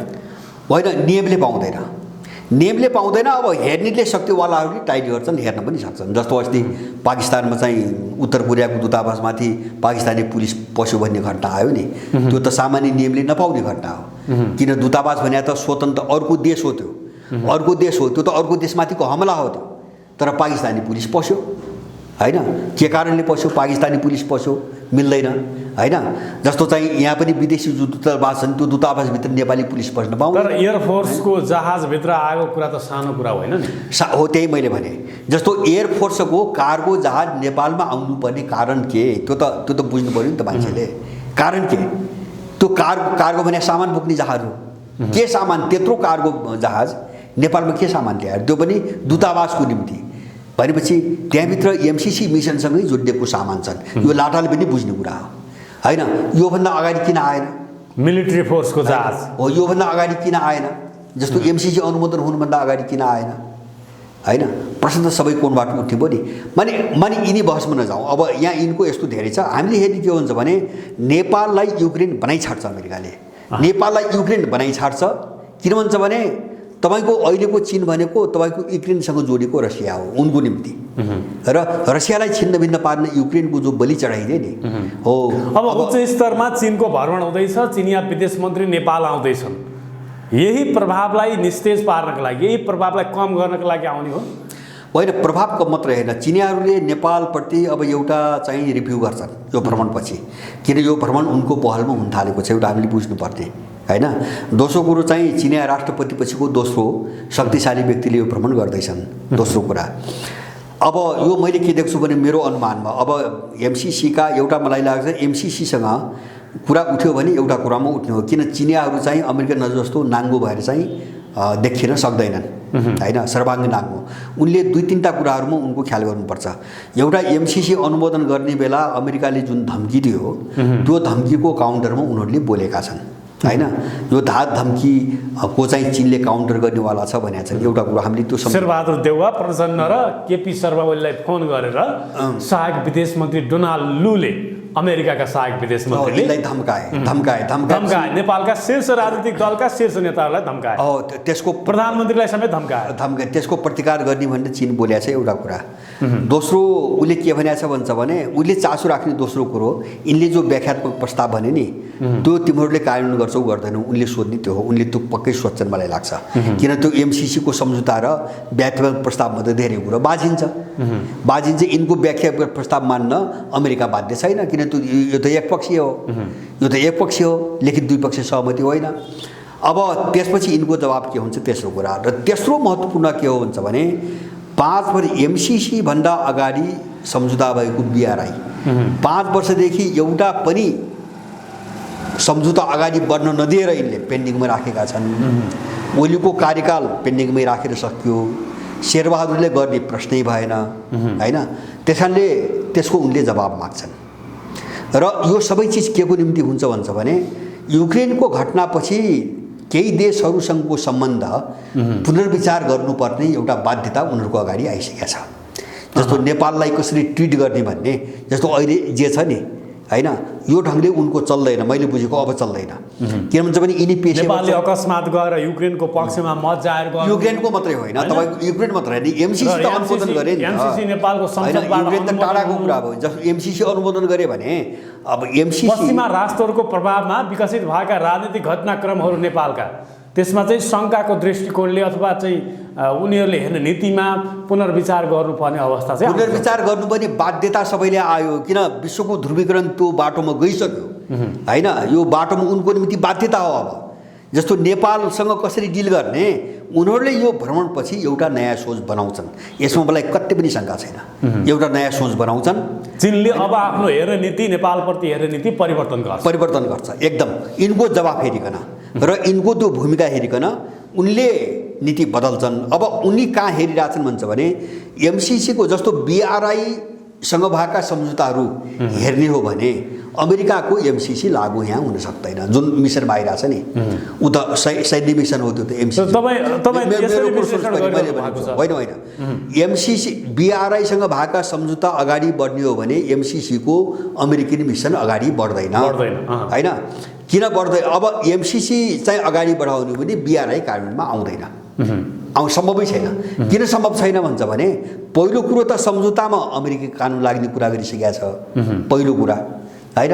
दोस्रो कुरा अर्को प्रावधान त्यहाँ के छ भन्छ भने एमसिसी परियोजनामाथि कुनै आँच आउने, असर हुने कुनै अन्य पक्षसँग भएका सम्झौताहरूको कारणले एमसिसी परियोजनामा कुनै असर पुग्न सक्ने देखेमा त्यस्ता सम्झौताहरू निष्प्रभावी हुनेछन् भनेको छ। भन्नुको मतलब यदि एमसिसी अमेरिकन मिसन अगाडि बढ्ने दौरानमा कुनै बाधा आउने भयो भने अरू देशसँग बिआरआई मात्र होइन भारतसँग हुन सक्छ। फर इक्जाम्पल तिनी कुनै पनि देशसँगका सम्झौताहरू निष्प्रभावी हुन्छन् भनेर चाहिँ सम्झौतामा लेखेको छ। त्यसकारणले एमसिसी त बिआरआई र भोलि इन्डियाको पनि त्यही हालत आउँछ, सबैलाई ब्लक गर्ने विषयमा आएको छ सम्झौतामा हो। उनले त्यो चेक गर्न खोजिरहेछन् अहिले, उनले त्यो चेक गरिसक्छ। तर तपाईँलाई एउटा कुरा थाहा छ नि, आज श्रीलङ्काको भूराजनीतिक धरातल हेर्ने हो भने श्रीलङ्काले लगातार पश्चिमा राष्ट्रको प्रभावलाई निस्तेज पार्नको लागि भनेर अमेरिकाले दिने एमसिसीदेखि लिएर अन्य सहयोगहरूलाई उसले चाहिँ नेग्लेक्ट गर्यो। तर चीनले दिएको सहयोग बिआरआईदेखि लिएर अन्य ऋण लिने सहयोगहरूमा चाहिँ उसले हात थापिरह्यो, जसले गर्दा आज श्रीलङ्का इकोनोमिक कन्डिसन कङ्गाल भएको छ। त्यस्तै कन्डिसन नेपालको आओस् भनेर नेपालका राजनीतिक दलहरूले यसो भयो नेपालको सरकारले हामी उनको प्रोपोगन्डा नजाउँ क्या। मलाई एउटा कुरा के भन्छ भने चीनसँगको BRI-सँगको सम्झौताको कारणले श्रीलङ्का कङ्गाल भएको छ भनेर कुनै तथ्याङ्क तपाईँ दिन सक्नुहुन्छ? कुनै तथ्याङ्क छ तपाईँसँग? तर मैले तथ्याङ्क नभइकन मैले यो उनको स्याल हुँ हो क्या। श्रीलङ्काले चीनलाई ऋण तिर्न नसक्दा एउटा बन्धन कहानी दिनु परेको छ नि। होइन यो पनि गलत झुट हो। श्रीलङ्काको सबभन्दा ठुलो ऋणी चीन नै होइन। तपाईँ तथ्याङ्क हेर्नुहोस् न। चीनभन्दा ठुलो ऋणी चाहिँ तपाईँको जापान छ। चीनभन्दा ठुलो ऋणी अमेरिका छ। श्रीलङ्कामा अहिले जति ऋण भन्छन् नि चिनियाहरूको टोटल जति ऋण छ नि त्यसको चाहिँ तपाईँको 12-15% भन्दा माथि चिनिया ऋण छैन। यो पश्चिमाहरूले फलाएको प्रोपोगन्डा हो। यो सबै इन्डियनहरूले फलाएको प्रोपोगन्डा। हामी तथ्यमै नगरी बोलिरहेको छौँ क्या। तर श्रीलङ्काले आफ्नो भूमिमा चिनिया बन्दरगाह किन निर्माण गर्नु? त्यो उसको आवश्यकता होइन, उसको आवश्यकता भन्ने कुरा अलिकता त्यसले चाहिँ आशंका जन्माएको छ के। कसलाई नै आशंका यस्तो को अमेरिकनलाई दिनु त? अमेरिकनलाई दिए के राम्रो हुन्थ्यो, इन्डियनलाई दिए राम्रो हुन्थ्यो। उसले आफ्नो फाइदा चीनलाई नै पोर्ट चाहिँ दिँदाखेरि 79 वर्षको लिजमा न हो। त्यो चीनले किनेको त होइन होइन। जस्तो त्यसो भए यहाँका यिनले किन दिने? त्यसो दिँदैमा बिग्रिन्छ भने जस्तो यहाँ पनि त विदेशलाई ठेक्का त दिएछन् नि। यहाँ विभिन्न प्रोजेक्टहरू यी हाइड्रो कम्पनीको सारा विदेशलाई दिएछन्, किन दिने? त्यो दिँदैमा बिग्रिने चीनलाई दिएर बिग्रिने भन्ने कुरा उनको प्रोपोगन्डा हो। हामीले हेर्ने के हो भन्छ भने अब वास्तविक तथ्याङ्कले के भन्छ हामीले त्यहाँ हेर्नु। मैले हेरेँ तपाईँले भनेको डेप्ट के अरे चाहिँ ट्र्याप भन्ने यिनले ठुलो विश्वव्यापी प्रचार गरिरहेछन् होइन। यदि यस्तो हो भने मान्नुहोस् न मान्छेको पागल हो। यिनी मात्रै दिमाग भएका हुन्, संसारको मान्छे पागल हो होइन। किन दिन प्रतिदिन सबै देशहरू BRI-सँग जोडिरहेछ? चीन त चाहिँ उत्तर के अरे संयुक्त राज्य अमेरिकाको चाहिँ आँगनमै पुगिसक्यो नि। निकारागुआले हस्ताक्षर गर्यो, पनामाले गर्यो होइन, उहाँ चाहिँ ल्याटिन अमेरिकामा अर्जेन्टिनाले गर्यो, अब चिलीले गर्दैछ, साल्भाडोरले गर्दैछ। भनेपछि यिनले डेप्ट ट्र्यापको जो कथा जति बगबगाउँदैछन् नि अनि विश्वका सबै देशहरू झन् त्यो नेटवर्कमा किन जोडिन्छन्? फाइदा देखेर हो। मूर्ख त होइन नि त। हामी मात्रै जाने बुझेका छौँ भनेर दुनियाँलाई मूर्ख ठान्नु त भएन। भनेपछि यो प्रोपोगन्डा विरोधीहरूले गर्छ होइन। तपाईँ हामी जाने कहाँ हो भन्छ भने हामी जाने कहाँ हो भन्छ भने हामी जे कुरा बोल्छौँ नि त्यो तथ्याङ्कमा छ कि छैन भनी जानु पऱ्यो क्या। जस्तो श्रीलङ्काभित्र होइन, श्रीलङ्काको मान्छे पागल हो।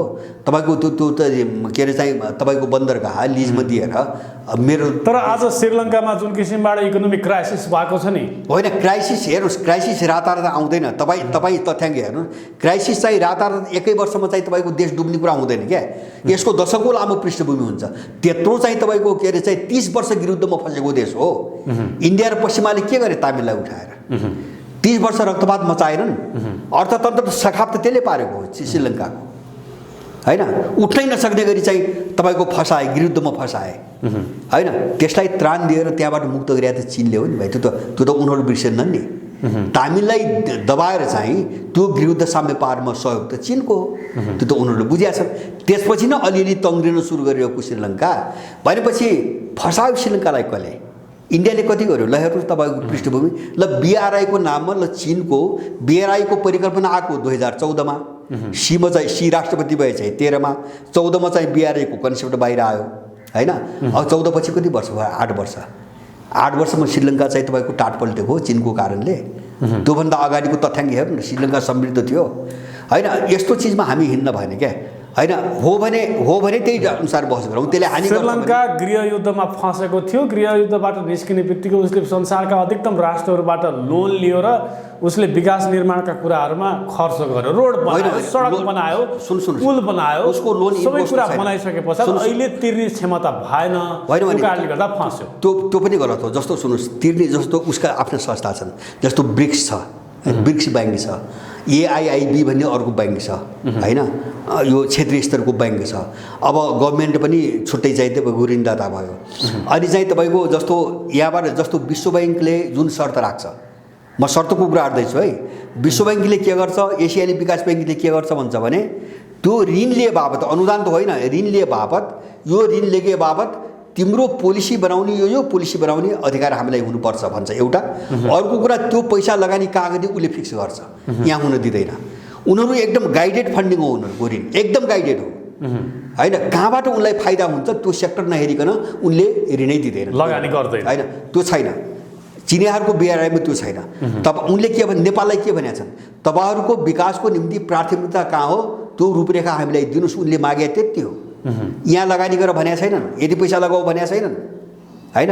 तपाईँहरूको विकासको प्राथमिकता कहीँ छ भने त्यो लेखेर हामीले बिआरआईसँग पनि उनले 5 वर्षदेखि माग्यो त फ्रेमवर्क हो, त्यो रूपरेखा के हो, तपाईँले कुन सेक्टरमा लगानी गर्न खोज्या हो होइन। एउटा दोस्रो उनको लगानीको नीति के हो भन्छ भने पश्चिमाहरूको जस्तो पुँजी लगानी गर्ने लुट्ने र नाफा कमाउने जाने होइन, उनको पार्टनरसिपमा छ।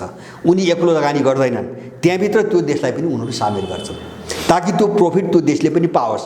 किन उनको सिद्धान्त के छ भन्छ भने जब तपाईँ साहु बनेर लगानी गर्नुहुन्छ र तपाईँको लगानी लिएको मान्छे पनि जब समृद्ध हुँदैन नि अनि विग्रह त्यहीबाट सुरु हुन्छ, झगडा। त्यस कारणले छिमेकी र आफ्ना पार्टनरहरू जसरी पनि बन्नुपर्छ भनी उनको रणनीति छ। भएन भने त्यहीँनिर अन्तर्विरोध पैदा हुन्छ, भोलि त्यही शत्रु भएर निस्कन्छ। उनले पश्चिमाहरूको हेरेका छन्। अब यिनी चाहिँ कमसेकम उनका नीति के हुन्, उनले प्रयोगमा ल्याएको चिज के हो, हामीले अलिकति अध्ययन गर्दा राम्रो हुन्छ। र उनले जस्तो अहिले अफ्रिकाकै महादेशकै कुरा हुन्छ भने संसारले जति लगानी गरेका छ चाइनाको मात्रै 40% लगानी छ। किन अफ्रिकन देशहरू त्यत्रो उत्साहित भएर किन गए होइन, फाइदा देखे। चिनिया लगानी चिनियासँगको पार्टनरसिपमा फाइदा दिए होइन। किन ल्याटिन अमेरिकासँग फैलियो यिनको चाहिँ बेल्ट एन्ड रोडको परियोजना, त्यहाँ उनीहरूले फाइदा देखे। पश्चिमाहरूबाट लुट मात्रै देख्थे उनले, चुस्ने कुरा मात्रै देख्थे, उनले नाफाको कुरा मात्रै गर्थे। अहिले त भारतले पनि चाइनाबाट प्रभावले भारतदेखि लिएर अझ भनौँ पाकिस्तान मात्र होइन, इन्डियामा ठुल्ठुलो प्रोजेक्ट चाइनाले चलाइरहेछ। बिआरआईसँग सम्झौता गरेका छैन, नाम बिआरआईसँग जोडिया छैन, तर ठुल्ठुला रेल सडक परियोजना हेर्नुहोस् इन्डियाले चाहिँ चाइनालाई ग्राउन्ड दिएछ। किन दिएछ त, किन दिएछ? जस्तो अहिले पनि अस्ति भर्खरै समाज आएको थियो, अहिले यत्रो चाहिँ शत्रुतापूर्ण चाहिँ प्रचारमा हामी देखिरहेछौँ इन्डिया र चिनको सम्बन्ध होइन, त्यत्रो चाहिँ दुश्मनी छ, सारा चिज छ। तर चाहिँ इतिहासमा 2001 मा चाहिँ 2 अरब कति बिलियन थियो है डलरमा, खरब अरबको चाहिँ थियो इन्डिया र चाइनाको व्यापार। अस्ति 1 महिना अगाडि चाहिँ त्यो चाहिँ 100 अरब पुग्यो, 1 खरब पुग्यो। 100 अरब बढेको छ इन्डियासँग होइन। किन इन्डिया मुक्त हुँदैन त, त्यो ऋणको पासो हो भने होइन। किन त्यता प्रोजेक्ट दिन्छ, उसले व्यापार बन्द किन गर्दैन होइन, चिनसँग सहकारी किन बन्द गर्दैन? अनि यो चाहिँ ऋणको पासो हो भने प्रचार पनि त्यही गर्छ, किन त्यो राजनीतिक दुश्मनी हो, त्यो राजनीतिक दुश्मनी हो, प्रचार पनि त्यही गर्न लगाउँछ मिडियामा। तर चिनसँग त्यो काम गर्न त छोड्दैन आफू, किन उसबाट त्यसलाई फाइदा छ भने यस्तो चाहिँ तपाईँको सबैले गरिरहेछन्। अब हामीलाई घाटा हुने काम हामी नगरौँ, हामी जस्तो हामी तथ्याङ्कमा छलफल गरौँ। जस्तो बिआरआईमा त्यस्ता शर्त छन्, हामी ऋणको पासोमा फस्छौँ भनेपछि नगरौँ होइन। त्यो कुनै पनि देशको सच्चा नागरिक त गरौँ त भन्दैन होइन। तर चाहिँ बिआरआई गलत हो, हामीले सारा अध्ययन गरेका छौँ। बिआरआई एमसिसी अब पास गरिसक्यौँ, अब व्याख्यात्मक टिप्पणीलाई चाहिँ कार्यान्वयन गर्ने मूल दिशातिर जानु पर्यो सरकार। त्यसो भए होइन, त्यो त नेपालका राजनीतिक दलहरू त्यो यिनीहरू सम्भव छैन। मैले देखेको के हो भन्छ भने यस्तो सुन्नुहोस् है, मैले देखेको 2टा चिज मात्रै बुझ्छु। युक्रेनको घटनाहरूमा पश्चिमहरूको पराजयको रूपमा यो टुङ्गियो भने अमेरिका एमसिसीको चाहिँ झोला बोकेर नेपालमा धेरै बस्दैन, किन उनीहरू धेरै कमजोर भइसक्छन्। अब चिनसँग काउन्टर गर्न पनि उनीहरू सक्ने हालतमा हुँदैनन्, परिस्थिति धेरै बदलिन्छ होइन। किन कुनै पनि बेला उनले त्यो सम्झौता निर्लम्बन भएको घोषणा गर्छन्, उनको पैसा खर्च हुँदैन, उनले चाहिँ परियोजना चित्त बुझेर काम गर्न सक्ने भएपछि पछि भुक्तानी दिने हो, खर्च नेपालको हुने हो। त्यो बेलासम्म उनको 1 रुपैयाँ पनि खर्च हुँदैन, उनलाई केही घाटा छैन, उनले गिजोल्ने मात्रै हो। तर यदि युक्रेनको घटना एकछिन मान्नुहोस् पश्चिमको निर्णायक पतनको दिशातिर गएन, यसले अलिकति कोष लिने भयो भने तपाईँको नेपाल केही समयभित्रै 1-8 वर्षभित्रै नेपाल युक्रेनको तस्बिरमा देखिन्छ। यसमा मलाई कुनै पनि शङ्का छैन होइन। तर एमसिसी के हो भन्ने कुरा होइन, अब त्यो बेला नबुझ्ने मान्छेले त्यो बेला बुझ्छ। तपाईँले अघि नै भने जस्तो त्यो चाहिँ सबै घटनाहरू गर्भभित्रका कुराहरू आँखाले देखिँदैन, त्यो दिमागले हेर्ने हो, मस्तिष्कले हेर्ने हो, त्यो एनालिसिस गर्ने कुरा हो होइन, आँखाले देखिँदैन। अब तर नेपालको भू राजनीति त्यो जटिलतामा गएको हुनाले अघि नै तपाईँले भने जस्तै मैले संसारभरि जहाँ बसे पनि नेवारहरूलाई भन्न चाहन्छु, हामीले युक्रेन हेऱ्यौँ, हामीले योभन्दा अगाडि हङकङ पनि हेऱ्यौँ। हङकङलाई टुक्र्याउनु त उत्पात मचायो नि त अमेरिकनहरूले होइन, कैयौँ महिनौसम्म। आखिर चिनिया प्रभावमा आउनै पर्यो होइन। अब चिनिया प्रभाव होइन, उसले त कानुन प्रयोग गर्यो, जस्तो युक्रेनमा रुसले प्रयोग गर्यो, दुई फरक देश थियो र तपाईँको आक्रमण गर्यो होइन।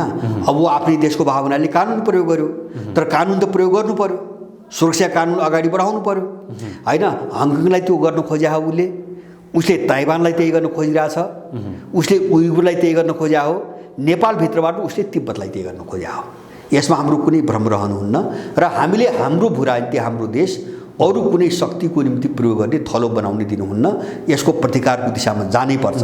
तिब्बतलाई स्वतन्त्र बनाउने मिसनमा नेपालमाथि एमसीसीले हात दिए हो, अरू केही छैन होइन। अमेरिका तिब्बत मलाई लाग्छ तिब्बतमाथि प्रभाव जमाउन हो। तिब्बत चाहिँ जस्तो चीनको अङ्ग नभइदिएको भए, तिब्बत यिनको प्रभावमा भइदिएको भए मलाई विश्वास छ पश्चिमाहरूले नेपालमा एक सुको लगानी गर्नेवाला थिएनन्, एक सुको पनि होइन। संसारका धेरै देशमा गइरहेका छन्, जस्तो जसको जियो पोलिटिकल महत्त्व छैन नि।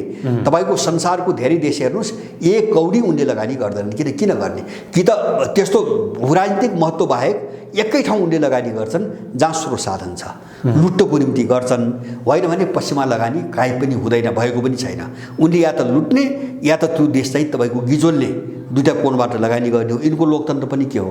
यहाँ त समाज भड्काएर, सामाजिक विद्वेष फैलाएर, समाजमा विभाजन ल्याएर, एउटा सेक्टरको ढाडमाथि टेकेर अनि चाहिँ नेपालमा चाहिँ गृहयुद्ध गराउने र चाहिँ आफ्नो फौजी स्टेसन गराउने वातावरण उनले चाहिँ लोकतन्त्रका कुराहरू त यहाँबाट ल्याएका हुन्। सङ्घीयता, आत्मनिर्भरको अधिकार होइन, अनि चाहिँ बहुराष्ट्रिय राज्य, जन्मको आधारको नागरिकता, सबै मुद्दा त्यही जोड्ने भनेपछि हामीले उनीहरूको यो मिसन बुझेनौँ भने हामी युक्रेनी हुन्छौँ। त्यो नीति भोलि आउँछ। र मैले अन्तिममा भन्न खोजेको चिनिया जो विदेश मन्त्रीको भ्रमण छ, यो विदेश भ्रमण, अब यो भ्रमणपछि यिनीहरूले नेपालको विषयमा आफ्नो धारणाको बारेमा समीक्षा गर्छन्।